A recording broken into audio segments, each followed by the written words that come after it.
This device can heat water using just the power of the sun. And it only takes about 20 minutes to set up. So this is the world's first self-assembled or flat-packable solar thermal collector. People fixing the world. In some of the hottest parts of the world, it can be hard to find hot water.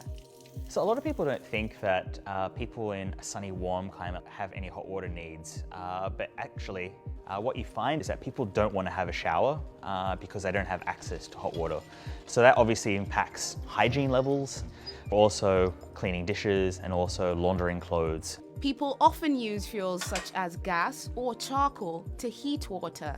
So what we really want to do is shift that dependence away from using these environmentally unfriendly solutions, also solutions which aren't very good for your health, and utilize a really clean resource of energy.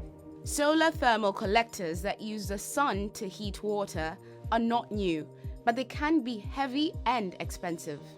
So, at a small factory in Dundee in Scotland, Faisal has developed a cheaper and simpler alternative.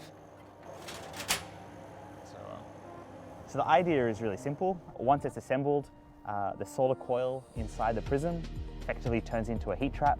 And then what we do is we circulate cold water through the bottom of the collector, transfer water through the coil, and transfers that heat to the water. And so by the time you get to the top, you get hot water coming purely from the sun. It works well in Northern Europe, but even better near the equator.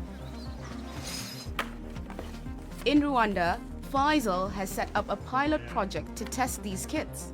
Almost 60 of them have been installed at 5 sites, including on Audax's roof. Before this, he used a kettle to heat water. The system is working perfectly.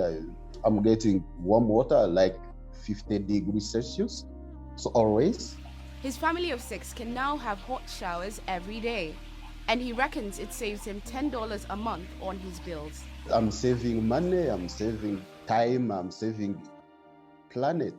The plan is to make these kits in Africa and sell them for $100 each.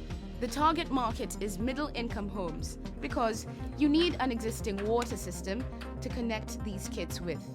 Faisal is also designing cheaper kits that use gravity to supply water, so they could be used in homes not connected to a water system.